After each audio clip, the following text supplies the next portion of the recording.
Greetings, greetings, greetings. Welcome. Happy Black Breastfeeding Week.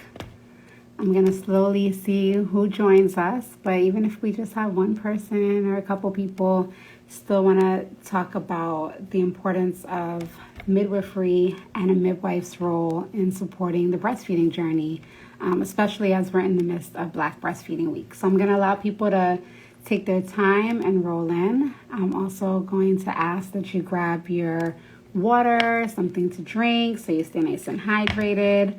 And if you have any questions, you can always post them in the chat while we're going along. But yeah, basically we're going to celebrate as we're coming to the ends of Black Breastfeeding Week and just talk about and highlight why it's so important that midwives support the breastfeeding journey. So, hey Shonda, hey Takesha, hey Layla. Giving you guys some waves. And I will probably promptly start in a couple of minutes after we see who else joins us. Let me get my Palo Santo going.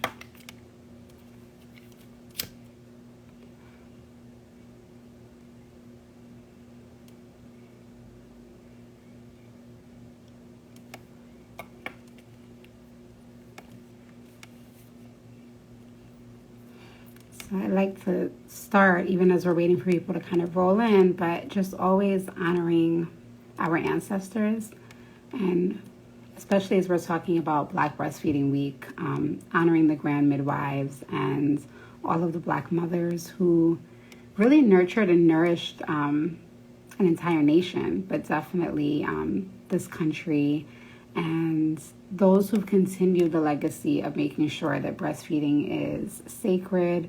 Breastfeeding continues to be part of our lineage and continues to be a part of our general health and wellness. So I'd like to take a minute to just acknowledge the ancestors and all of the women in your family who have breastfed, chest-fed, nurtured, nourished, wrapped you in their arms, kept you close to their bosom, and just provided that care.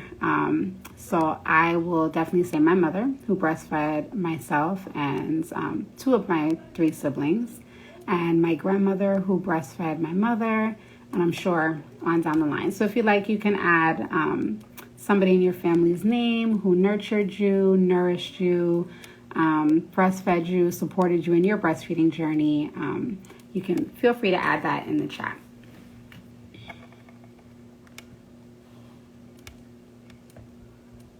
Okay, so I'm going to get started, and basically today I'm here on behalf of Chocolate Milk Cafe, and I am the facilitator, one of the facilitators for the Yonkers location.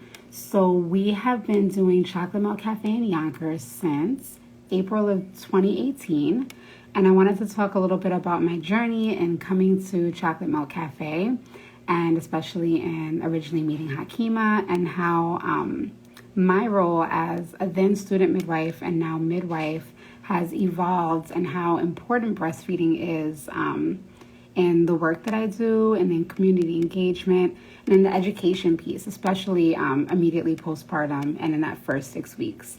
So I first met Hakima Tafunzi Payne, who is the creator of Uzazi Village and who birthed the idea of a Chocolate Milk Cafe back in 2015, when as a student midwife, I was at a national conference in DC, and she was talking about just birth workers and birth workers of color, and I went to her seminar, and it was amazing. So jump to 2017, when some of the other co-facilitators, Takesha and LaShonda, told us that she was going to be holding a training for Chocolate Milk Cafe. I immediately knew that I wanted to be part of that. And even though I was in the midst of midwifery school and mothering 5 children, I wanted to prioritize this because breastfeeding was my research topic when I was in midwifery school. Specifically increasing the breastfeeding rates for Black women and women of color, women who identify as part of the African diaspora, because we do have the lowest breastfeeding initiation and duration rates, and not coincidentally, the highest infant mortality and morbidity rates. So I knew there was a connection there. And I also knew that if we normalize breastfeeding, especially Black breastfeeding, create a space where we're centering Black breastfeeding, that we could increase those breastfeeding initiation rates and lower our infant mortality rates. So that's crucial because we know that as a mother, we're normally the first teachers of our babies, and we're also the first health providers. We're the first line, right, to see if our babies are well. And if we're not well and our babies aren't well, then our society, at large isn't well. So I took this amazing training and we started out and we've completely blossomed. And I'm just so amazed at how in the short space of 2.5 years in Yonkers specifically, I've seen such an upsurge in people interested in breastfeeding, asking questions really early on in pregnancy, which I think is crucial, that we give information during the pregnancy and we don't wait until somebody's having an issue or until somebody's already having a baby and now they start to think about breastfeeding, but that we really normalize it early on. So I'm going to talk a little bit about my own children and how the midwives in my life for the birth of my last 3 children really encouraged breastfeeding. So I breastfed all 5 of my children. However, I had my first 2 in hospital without midwives before I knew better. And I dealt with all of the biases that many Black women deal with when giving birth in an institution and when also giving birth with providers who I'll say maybe just are not well versed in breastfeeding. Maybe has not been a major component of their training, so they don't understand the importance of supporting, guiding, and encouraging breastfeeding. So with my daughter, I knew I wanted to breastfeed. First baby, didn't know much, but I just knew I'm gonna, try. And to my knowledge, there was a lactation consultant in the hospital who could help. I received 0 help with breastfeeding. This was in 2002. I remember they came in, put in a VHS tape, and was like, good luck. And the VHS tape was very basic, very old. It looked like it was maybe from back in the 80s.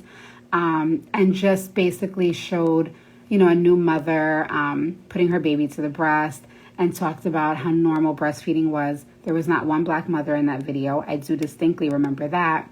And I also remember them telling me that if I didn't supplement breastfeeding with formula, I would be leaving the hospital without my baby, which, is very jarring, for a new mother. But I did have that mother wit within me to know, this doesn't seem right. I knew I didn't want to give formula. And their reason was, well, if your baby, drops weight and is less than 5 pounds, you will not be discharged with her. And I remember when they brought her to me, they already had a little formula ready feed bottle. And when I opened it, the smell made me gag. And when I put it even near my baby's face, she gagged. So I decided then and there, I'm just going to put this little girl to the breast. I mean, I'm going to do my best. I'm going to just, every time she made a noise, I put her to my breast. And I just poured a little bit of the formula out in the sink. And when the nurse came the next time around to check, she said, oh, great, she drank that much. Gave me a new bottle, and I just did the same thing. Poured a little bit out, put her to the breast. And when it was time for us to be discharged 2 days later, they said, oh, she's gained ounces. See, if you hadn't given her that formula, you would be leaving without your baby. And I remember I just nodded and smiled and said whatever I had to get out of there. Jump to 3 years later, I have my son at the same hospital.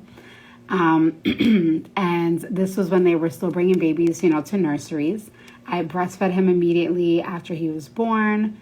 They took him to the nursery and he was born at night. So I fell asleep, and about 15, 20 minutes later, they came in waking me up and saying, your baby's hungry. I remember being kind of shocked and surprised that he would be hungry that quick, but I said, okay. And I pulled back the blanket, got myself in position to breastfeed, and it was not my baby. And I immediately said to the nurse, this is not my baby. And she said, of course it's your baby. And we had a back and forth. And then she finally checked, his wristband and realized that it was the lady in the next bed's baby.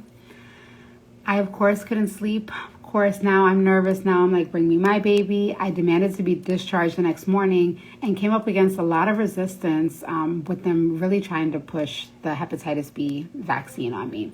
And the words that the pediatrician said when I explained to him why I was not going to be giving the hepatitis B shot, at least not in the hospital, and that I breastfed and that I had antibodies, in my milk to hepatitis B because I was vaccinated for that, and I was going to be breastfeeding my baby. He told me, you people always say you're going to breastfeed, and you never do. A week later, you're not breastfeeding. So this is the mentality of many of the providers, whether they be pediatricians, OBGYNs, even some midwives, I hate to say it, but any providers who are not supportive of breastfeeding, it's an issue. So I knew that when I became a midwife, and even just as a birth worker, I really wanted to center, encourage, and educate about breastfeeding.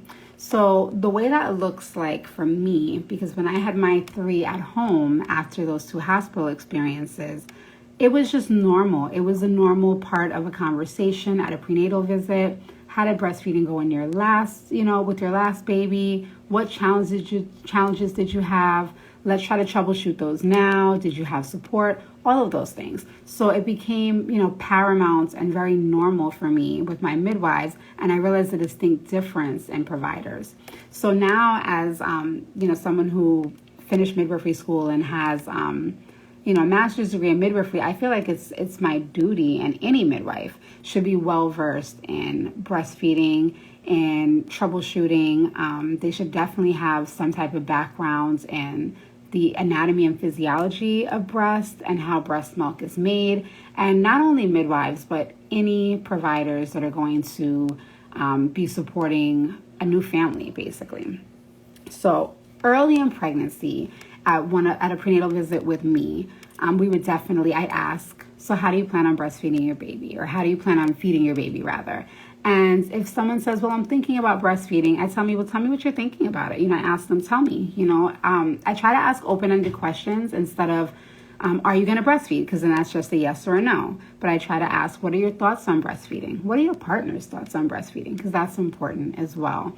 To know that your partner is on board, to know that your partner has questions about breastfeeding, that we can normalize it for the partner as well. But I really want to know and kind of explore, tell me what you know about breastfeeding, tell me what you like to know, and tell me what you're looking forward to about breastfeeding. Tell me what might have been a challenge the last time. And then we basically go from there. So I meet whomever I'm seeing on their terms. If they say, I'm really not sure about breastfeeding, I might not even push it at that visit. And this is why I bring it up early in the pregnancy, because then I have all of these weeks to kind of cultivate a relationship with my client and kind of understand what their apprehension or what their uncertainty about breastfeeding might be. So sometimes it's simply that their mother didn't breastfeed, so it wasn't something that they grew up hearing about or knowing about. I'm also very careful in understanding and taking into consideration that sometimes people are dealing with abuse, in the past. And abuse can sometimes skew our body image and the way in which we feel about, breastfeeding as well. Just want to say hi to some people I see that jumped in. So Wise Woman Zula, hello, Crystal, Valuably Imperfect, Elise, Alina, welcome. Again, if you jumped in late, I am one of the Chocolate Milk Cafe Yonkers facilitators. And we're talking about the importance of the role of a midwife in supporting breastfeeding. So I was just saying that when I'm doing a prenatal visit early on, usually I say maybe even at the first visit. And I know people say, oh, isn't that too soon to talk about breastfeeding? Like, no, it's never too soon, because I want to start the conversation and then we can talk more about particulars, later on as the pregnancy progresses. But because, breast composition changes throughout the pregnancy, I also want to start talking, early on. So one of the first signs for those who have children or who have been pregnant before, that one of the first signs that we're pregnant is breast tenderness, right? So normalizing the idea that as soon as you basically are pregnant, your breasts are already starting to change in composition, right? So your breasts are a little bit more tender. The milk ducts are increasing in size. Your body is preparing for the fact that, in several weeks down the line, you're going to have a baby and your breasts are getting ready to feed that baby. So yes, I talk about breastfeeding at one of the first visits, and I want to kind of understand where my client, her partner, her family, where are they in, their idea on breastfeeding. And then we talk a little bit about some of the changes that they're going to experience throughout the pregnancy. And as we get further on in the pregnancy, we'll also talk about things like postpartum support, kind of getting the whole family on board so that if the mother is saying that she definitely wants to breastfeed, that the partner also feels, supported in that. One of the biggest questions for a partner is, well, if she breastfeeds, how am I going to have time, with the baby? So we talk about ways that a partner can support breastfeeding in terms of making sure that mom is staying well hydrated. They can burp the baby afterwards. They can be the one that puts the baby down to sleep.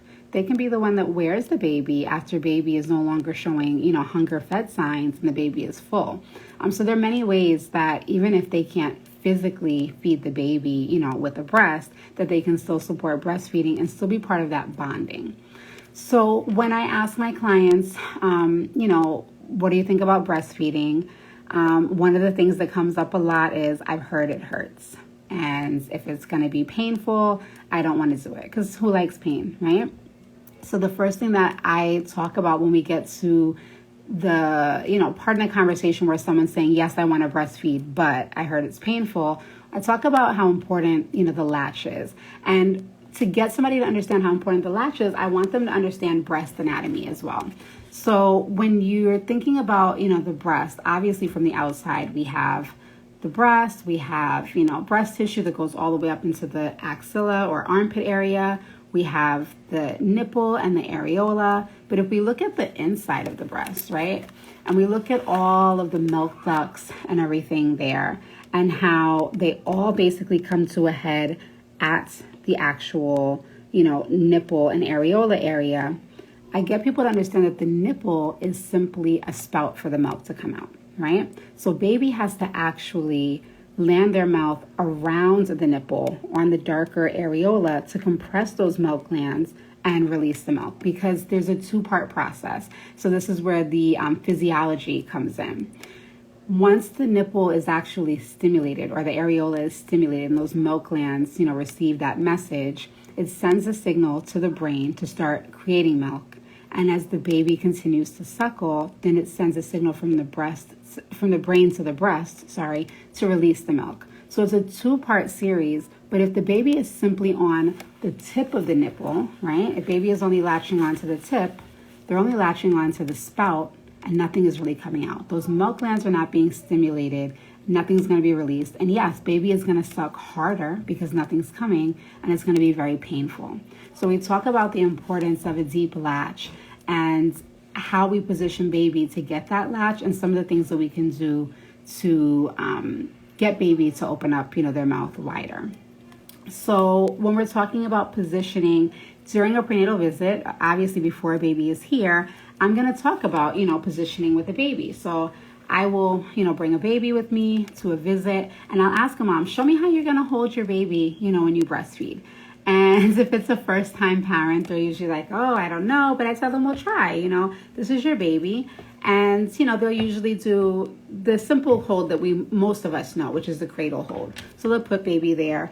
And a lot of people get it, really well just on demonstrating. But then I might do gentle things to kind of correct. So you want to make sure that baby is tummy to tummy. You want to make sure that baby is chest to chest.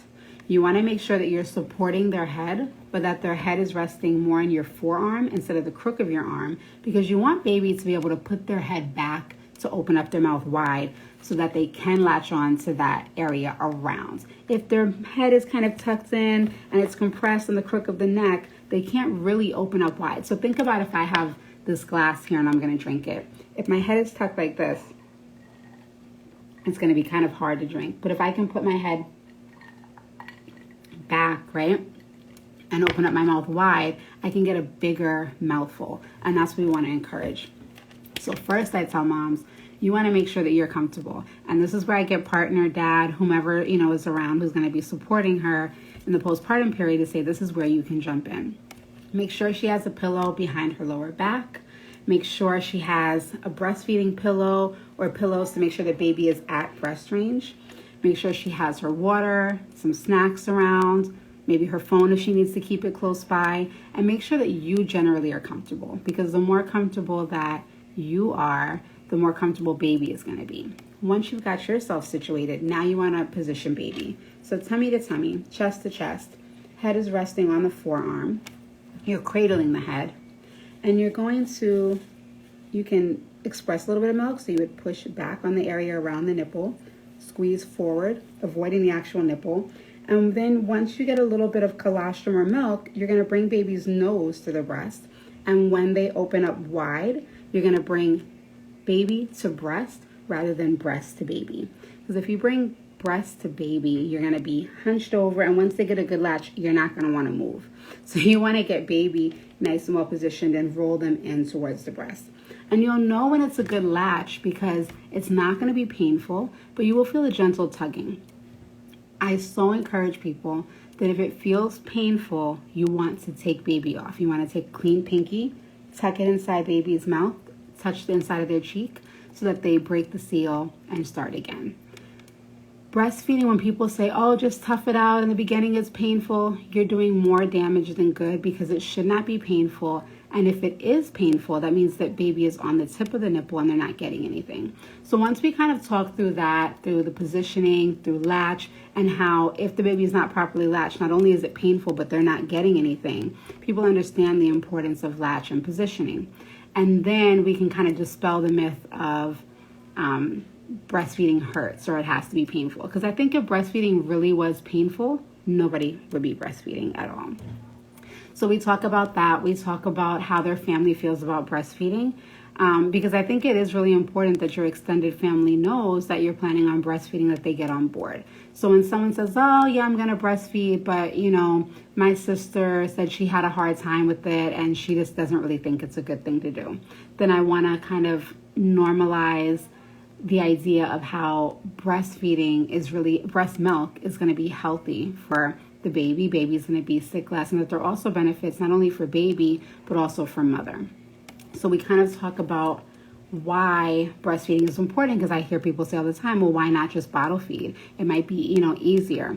Well, depending on the audience that I am, you know, dealing with in the moment, I will say that breastfeeding is definitely free, right? So it's cheaper, but you're also going to be making sure that your baby is getting different types of milk. So when baby is first born, it's going to be colostrum that, you know, we're mainly getting. And colostrum is like that liquid gold. Colostrum is like a concentrated, you know, it's like a natural immunization, basically. It's full of antibodies. It gets the baby's belly kind of ready for the actual milk when it comes in on day 2 or 3. I see someone saying, can you talk about nutrition and dieting for mama while breastfeeding? Yes, definitely. Definitely going to talk about that. That was one of the topics at one of the recent chocolate milk cafes that we did. We had some moms who were concerned about supply. And we talked all about galactagogues, which are foods that increase milk supply, and how you can incorporate those either, you know, as a tea, as, you know, just in your diet.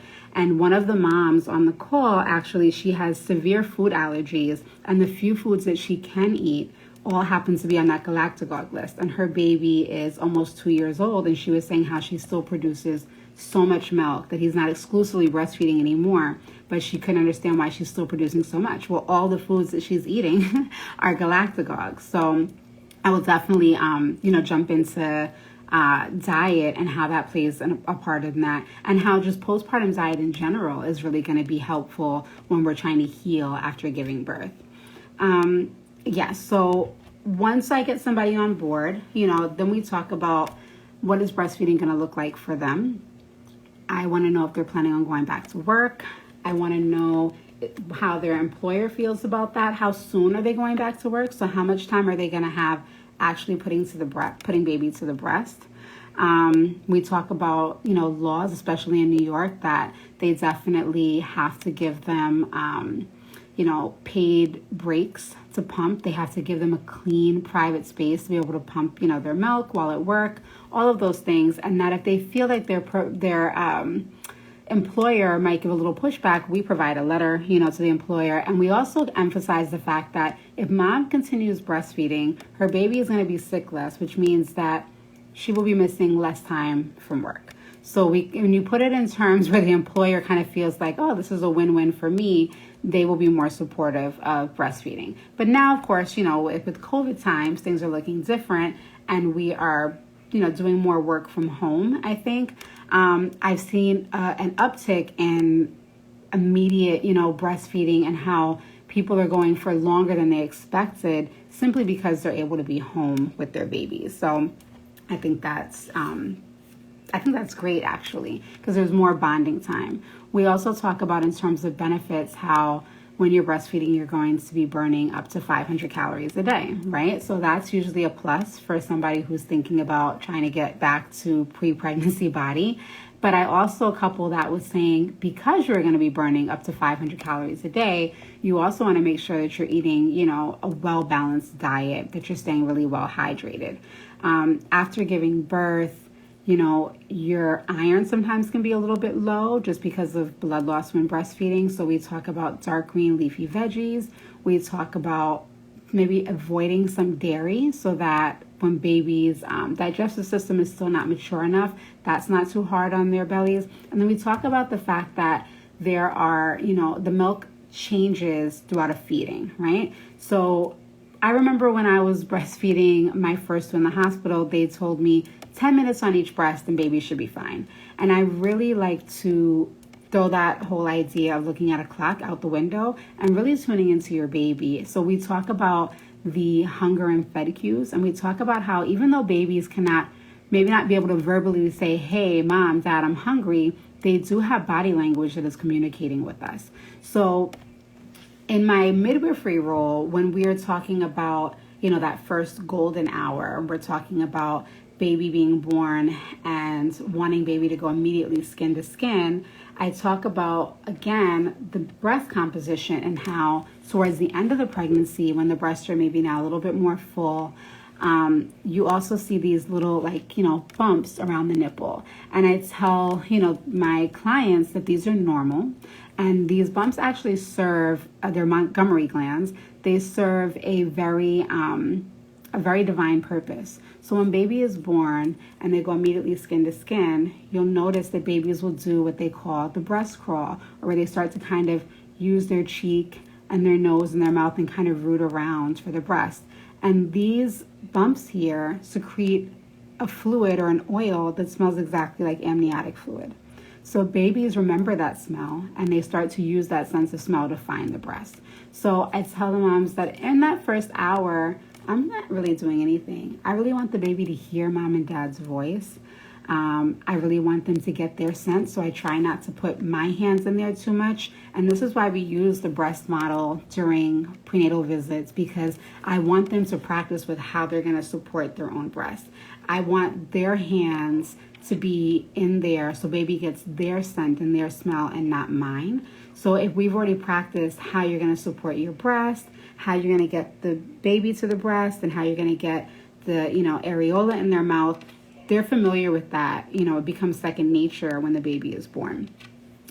In talking about how you're going to position, your hand on the breast, I usually will ask the same way that I did with how you're going to hold your baby. How are you going to support your breast when you're feeding your baby? So I've seen all different variations. I've seen some say they're going to do like this, and then I say, well, how are you going to hold the baby with two hands like that? I've seen people say that I'm going to, kind of support it here. I've seen people say that they will sandwich it, in. I've seen people say that they'll have, maybe 4 fingers down here.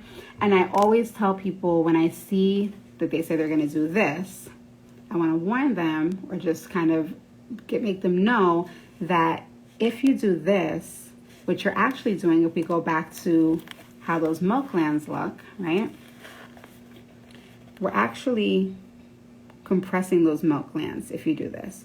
So you don't want to do that, because that's usually when I'll hear somebody say, oh, my baby doesn't like my milk. I put them to the breast and they get on, they suck, suck, suck, and then they pull off. And then they get frustrated, and I switch them to the other breast, and I do the same thing. They get on and they pull off, so they must not like the milk. And I'll say, show me what you're doing. Show me with your baby. And they'll get all positioned. They'll get baby beautifully, tummy to tummy, chest to chest. Head is in a great position. They squeeze a little bit of milk, baby gets on, and then they start doing this. So I said, well, you're stopping the milk flow for the baby. So that's why they're pulling away and can understand. So I tell them, put 4 fingers under, and you can have a thumb resting on top. You can even help the milk along a little bit. You want to support the breast, not compress the breast, right? So once, we've talked about that, and that golden hour, they can simply watch their baby get to the breast.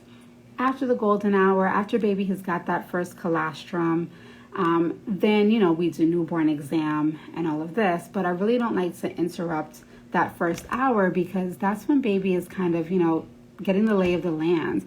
That's when that first, parents fall in love, with that baby immediately, because they get to actually see, this child that they've created. So that's important, that's sacred, and I show all the positioning and all that during the pregnancy, so that immediately postpartum I can respect that golden hour. And sometimes it lasts a little bit longer, than an hour.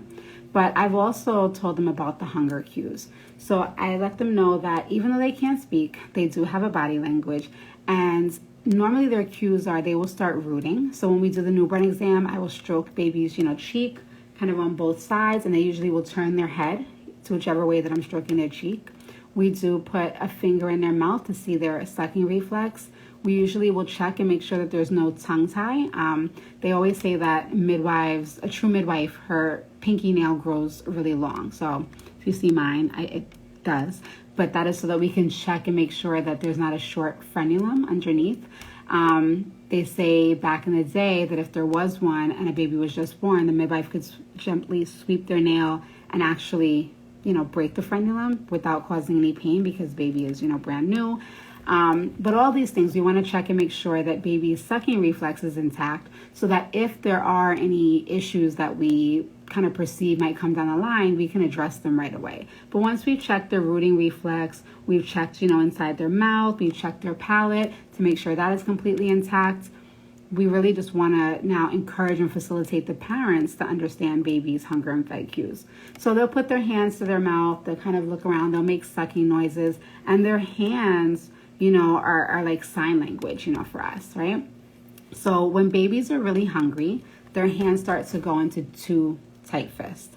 And that's usually, hey, mom, I'm hungry. And we also talk to the mom about how when baby starts queuing up, eventually once the milk has come in, you will feel a letdown kind of feeling in the breast. And that letdown feeling is like your signal of, hey, your baby is getting ready to eat. So your baby and your body are still very connected even after baby is born. So much so that when baby starts to queue up, your breast kind of give you a heads up of, get ready, baby's going to want to eat. So that letdown feeling is usually like, okay, hey, hubby, partner, sister, mother, friend, can you get my breastfeeding pillow? Can you bring my bottle of water? So you can start getting ready. And sure enough, if you look over to, crib, bassinet, wherever baby is laying, you will see that they're going to start queuing up. And sometimes it's even when they're still sleeping that they will start rooting around. You want to offer the breast, to baby when they start queuing up. You don't want to wait for a late hunger cue, which is crying, to give them the milk, because by then they might be really fussy and not as patient to get to the breast. So you get them to the breast, and you'll notice that once they're latched well, so again, tummy to tummy, chest to chest, they're in a good position. They get a nice, mouthful of the areola. You're not feeling pain. You're feeling the gentle tugging. And then you're going to listen, right? Because when they're latched properly, after those first, quick sucks, when now that signal has gone to the brain, the signal from the brain has gone to the breast, the milk is released. Now you're going to hear more rhythmic suck, suck, swallow. Suck, suck, swallow. And if you're quiet enough, you will hear them swallowing. So now you know that they're on the breast, they're getting something. And eventually, one of their tight-fisted hands is going to open up and relax. That means they're half full. And when both hands open up and relax, that means they're completely full. So I do like to tell people that Once their hands are completely relaxed, now what usually happens is their jaw will go slack. They will be like in a milk coma, right? And they will come off of the breast. Sometimes they will continue to suck. As soon as they feel like they're falling asleep, they start sucking again. Sometimes even when they're at the breast, especially when they're brand new, right? It's a lot of jaw work for them. So they might start to fall asleep. And if you look at their hands, you're like, oh, but their hands are still closed. So you can gently stroke their cheek a little bit to elicit their sucking reflex, even if their eyes are closed. Sometimes you can blow a little air in their face to kind of get them to start sucking again. But the goal is to keep them at the breast and continue feeding them until their hands are opened up and relaxed and their body language is showing that they're full. Then I say you want to hold them for at least 10 more minutes, 5 to 10. Now they're going to be in a deep sleep because babies have what we call a startle reflex, right? They've been in the womb for 9 months, very tucked in and close. And now that they're out in the world, if you lay them down before they're in that deeper sleep, as soon as they get that startle, their hands go out, oh, there are no walls of the womb, and they wake up like, wait, what's going on? It disorients them. But if you hold them for a good 5 to 10 more minutes, now they're in a deeper sleep, and you can easily lay them down, and they will sleep longer. In the beginning, I do tell parents that you want to expect with breastfeeding to be feeding pretty much on demand. So that means whenever your baby is queuing up, and that's going to be different for every baby. Some babies it'll be every hour and a half. Some baby it'll be every 2 to 3 hours. But in the very beginning, you really don't want more than 4 hours to pass without feeding baby. Debbie is asking, do you recommend feeding to sleep once they're a little older? How much older do you mean? Do you mean while they're still like less than 6 months? I know with mine, I did feed, to put them to sleep. But as they got a little bit older, their naps kind of space out. They're not sleeping as much. In the beginning, that's pretty much all that they're doing. They're eating, they're sleeping, they're, wetting and dirtying diapers. At 4 months, maybe, every baby is different. I'm not really one of those who recommends, quote unquote sleep training because every baby is different. So I say you want to watch your baby's behavior and kind of adapt to their behavior. Obviously, if you want to kind of get them into a general routine, that's fine. I usually say that if you want them to be up a little bit more in the daytime, then you want to open the shades a little bit so they understand this is daytime. You can engage them a little bit. You don't want to overstimulate them. And then at nighttime, maybe after a bath, you can do baby massage and then you can feed them. You can make sure that the lights are dim, maybe just having a candle or like a night light or sea salt light on that maybe promotes more kind of sleep. But I'm not big on sleep schedule, but I did feed mine to sleep, all 5 of mine. That was how they pretty much did fall asleep. I think when they got older, maybe they would self-soothe and go to bed. But as a newer baby, I'd say definitely in the first 6 months, they were in the bed with me sleeping. And I will say that the side laying position was like a lifesaver because then I can also rest while I'm feeding as opposed to completely getting up, getting pillows, and getting all positioned. So when we talk about positioning during pregnancy, we also talk about not just the cradle hold. We talk about the cross cradle. We talk about football hold, side laying. We also talk about if mom has an overproduction of milk, right? Because sometimes that happens. The mom is producing a lot of milk, and sometimes babies will kind of spit and sputter a little bit of the milk. We want to make sure that we can encourage a position where baby can control the flow of the milk. So there's the Australian hold where baby is, mom is quote unquote down under, where baby is more on top and can guide the flow of milk. And when they're at least like 4 months, you can do where they're kind of straddling, your lap and sitting up a little bit more and feed them this way so that they can also control, the flow of the milk a little bit better. I also talk a little bit during the pregnancy about, troubleshooting and possible, I won't say problems, but issues that, can arise and how we can recognize them early and help to prevent them. So when we talk about colostrum and that beautiful liquid gold and you're putting baby to the breast on demand and how that's getting their digestive system ready for the milk, and we talk about baby's belly size and why, in the beginning, the colostrum is really all that they need, because their belly is about the size of a shooter marble, really small. And then by day 3, it's going to be a little bit, bigger. It's going to be about the size of a golf ball.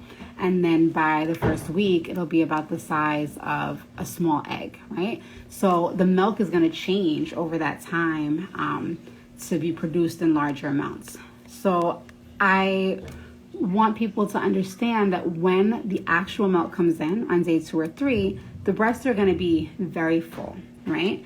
And that that fullness is not an indicator that, you have milk. In terms of, people think that once that engorgement or that fullness kind of normalizes, they think, oh, my breasts aren't as full as they were on day 3. Do I still have milk? Our bodies usually overcompensate a little bit, right? And then once they get into a kind of understanding of when to send that signal to the brain and when to release milk, your breast will produce more on a supply and demand. The more you feed the baby, the more milk you're going to make. The more time baby spends at the breast, the more milk you're going to produce. The more milk that leaves your breast, whether you're feeding baby or pumping, is the more milk that you're going to make. So I want people to understand that that full feeling is not an indicator that you definitely have milk. I tell people, even if after you breastfed, if you put the pump on, you might still get, some milk, but it's more on supply and demand. With engorgement, sometimes the breasts don't just get full when the milk comes in, but they can get very engorged. And I want to kind of troubleshoot or give them some tools to troubleshoot engorgement. Hey, I'm on a call. Yeah. To kind of relieve engorgement, especially, it can be very uncomfortable. Sometimes even just your shirt, touching is really uncomfortable. So we talk about using warm compresses, right, to relieve. We talk about massaging the breast and hand expressing. So hand expressing is great because you can really get in there and feel, where is that duct? Oh, there I can feel like a collection of milk. So you want to really massage, get in there with the warm compresses, and then you want to, squeeze. And the great thing is you can express milk with the hand expressing and save the milk for later. You can cup or spoon feed a baby if you want to. So this could be a time where maybe, dad or partner who's like, oh, I don't get to breastfeed, I want to get in there, that they can help, because when the breasts are that tender, sometimes it's really hard to get the baby to the breast when they're that full. It's like a balloon that's really blown up. It's hard for baby to grasp. So if mom can hand express a little bit, get some of that fullness out. Maybe dad spoon feeds the baby so baby's not, erratic and crying. And then once the breasts are not as full, then mom can put baby to the breast, right? So we talk about engorgement. We also talk about plug ducts. I want them to understand what that feels like. So on this particular breast model, there are 2 areas on the breast that have plug ducts. So I will have the moms and dads, kind of feel around to see if they can find them so that they can identify what that feels like. And then I ask them to show me with the breast model, how would you help to relieve that? So dad might say, oh, I go get some warm compresses. And mom might say, I'd focus on that area until I feel like it's loosening up. And I put the baby to the breast, or I put the pump on for a few minutes. And then we also talk about if engorgement is prolonged, right? And how that can sometimes turn into mastitis. And I think that's important because mastitis is very different from engorgement. Mastitis is now the breasts have been so full, the ducts have been, clogged and backed up for a while, that the stasis of the milk can actually produce an infection, right? So it wouldn't just be that the breasts are feeling tender. They might be red, in some spots. Mom will start to feel kind of feverish and achy, almost flu-like. So those are usually signs. So I want to give them warning signs that if these things are coming up, you definitely want to call your midwife, your provider. You want to alert them. Now, I use some natural remedies if it's early on. If somebody's able to recognize that these things are happening, echinacea is really great. Poke root is really good, although poke root you want to use with the guidance of an herbalist or somebody who is experienced in herbs, because poke root you only want to use like 1 or 2 drops. It's very potent. We also talk a little bit about using cabbage leaves and being careful with using cabbage leaves because they work so well at like kind of constricting, the milk glands, that it can actually start to dry up, milk if you use them too much. But just as immediate comfort. And if those things don't work and somebody actually needs a prescription, if you're planning on continuing to breastfeed, you want a drug or antibiotic that's going to be breastfeeding safe. So dicloxacillin is the one that you would want if you're continuing to breastfeed. So whether you have a midwife or another provider, if you happen to develop mastitis, right, you want to, if you're going to use antibiotics to resolve it, you want to make sure it's a breastfeeding safe one so that you can continue to breastfeed your baby. Sore nipples is another one. So again, I feel like when we are getting a proper latch from the beginning, correcting a latch if it's not feeling right, that we can avoid sore nipples. But I like to say hand expressing some of the breast milk onto the tip of the nipple, rubbing it in with a clean finger and letting it air dry. That usually will heal it faster than anything else. Yeah, so those are the main, I would say, issues that can come up that I hear people talk about a lot. And then another one is breastfeeding in public, which now with the pandemic, I don't know. I mean, I'm curious to hear how it's kind of changed for people since we're not out in public as much, but we still have to go to grocery stores. We still have to do, there's still basic things that need to be done, and baby has to finish, baby has to eat when they're out. So I hear some people say, well, I would just wait, until I get home, to feed the baby if I happen to be out and they're hungry. But I'm like, well, if you're out and you're hungry and you want to eat, are you always able to wait till you get home, or do you have to satisfy that need? Well, think about a baby that is not going to have that reasoning of, oh, I'll be home in 45 minutes, so can I wait? So you want to normalize breastfeeding in public. And I tell people it doesn't mean that if you're, shy or want to be discreet that you just have to whip it out. I'm not saying that. I'm saying that there are ways that you can discreetly breastfeed in public. And I also really emphasize that it's all right, as long as we're anywhere that is public property where we normally have the right to be, you can breastfeed. So that means supermarket, laundromat, bus, train, any public place. So no, you can't go sit on somebody's front lawn, and breastfeed if it's private property, but you can breastfeed, in any public place. At least that is the law, in New York. And I think it's the law in many states. I hope it is. So we talk a little bit about how you can multitask, right? And still be able to feed your baby. So one of the favorite carriers, and I'll just demonstrate quickly because I think we have time, it's 4:47. Is the Maya wrap. So this was a lifesaver for me after having my first home birth, my third, son. That's when I started to baby wear. I had never baby worn before. I would just, be out and trying to one hand hold a baby. Oh, I love that. Beautiful. Okay, hold on. I'm going to show how to carry a baby and breastfeed. You would. What was I saying? Yeah, I would with my oldest daughter, not this one, with my oldest daughter, I would just, tie a baby blanket, here, and it was a whole thing. But now with knowing that you can use, a carrier like a ring sling like this, so I'm just going to quickly demonstrate how you could do that if you happen to be out with baby and baby's hungry. So this goes over one shoulder, right? And you have like a little pocket here, and you have one pocket that's close to your body. And depending on where you pull on the tail of this, it will tighten a different part. So if you pull the part closest to the outside here, it's going to tighten the part closer to my body. If you pull this part on the other edge, it's going to tighten the part that's going to go around baby. And if you tug in the center, it will tighten the whole thing in general. So you want to have your baby, right? And you put baby into the carrier.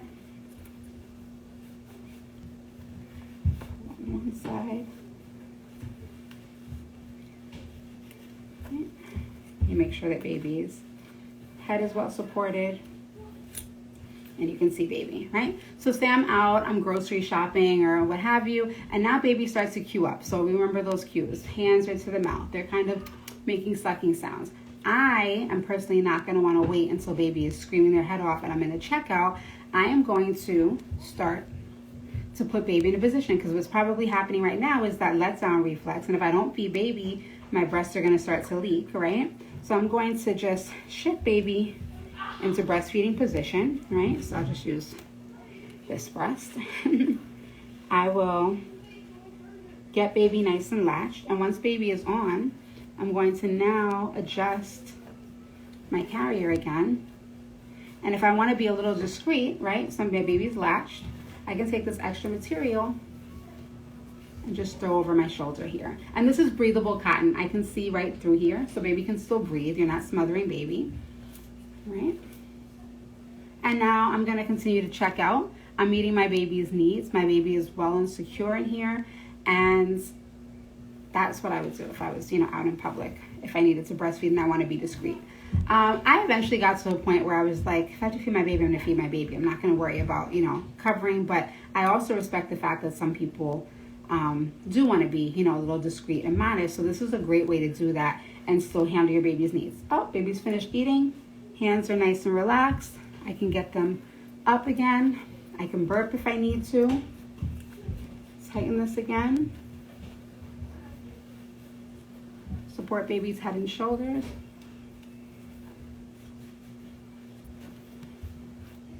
And done, right?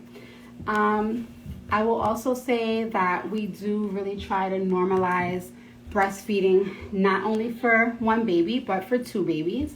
And when I have somebody who is expecting twins and they want to breastfeed, one, I'm super excited because I think it's amazing. And I know many families that have successfully breastfed twins. Takesha, our facilitator from New Jersey. Also our new executive director and president of Chocolate Milk Cafe National. She has twins and she breastfed her twins. So I think it's really important that we celebrate when somebody wants to breastfeed one, but even more when they want to breastfeed two, because we do have two breasts and it's something that we're able to do. And I like to try to encourage that if they can get babies on the same schedule, right, in terms of feeding and sleeping, that will be a lifesaver. And I know it's kind of easier said than done, but if you're able to feed them at the same time. So we do talk about, positioning for feeding twins, right? We'll talk about football holds on both sides. We do definitely talk about additional support, right? So I really want to make sure that mom is eating well. I want to make sure that she's definitely getting those galactagogues. So some of those foods and teas and things would be blessed thistle tea, yam, sweet potato, plantains, oats, milk thistle, fenugreek.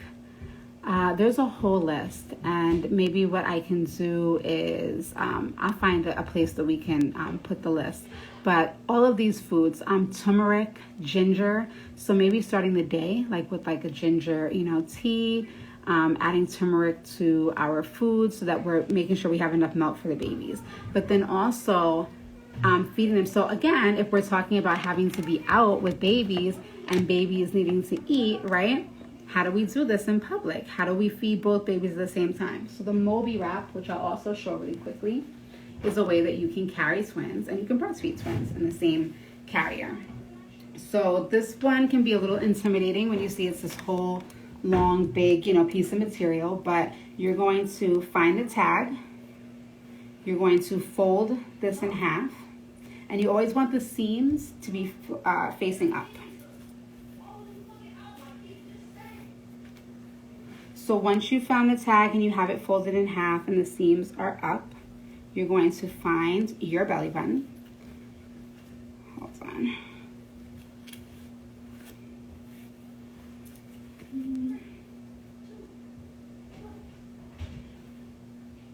Okay. And that's where you want the tag to kind of land, right where your belly button is. And then you're going to cross it in the back. And you're going to bring over your shoulders like backpack straps.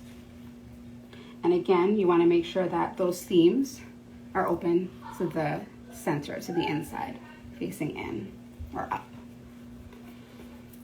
Okay.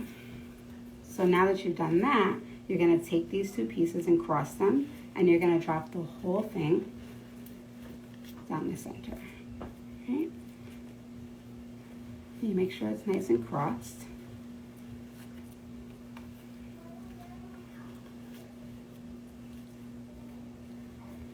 And then you're going to wrap behind your back and bring in the front and knot it. Okay, and now you have 2 pockets here, and you're going to find the one closest to your body, and you're going to put your first baby up on your opposite shoulder, and you're going to slide baby into the pocket. And you want to make sure that you can always see baby's nose and mouth, right? And that they're in a position where they're not too high or not too low. So you can kiss baby's head, right? Okay. And then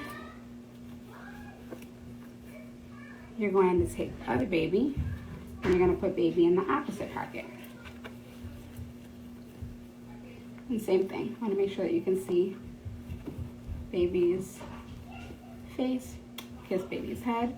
And now you're going to find your tag again, and you're going to bring that. Oops, this baby's a little bit higher.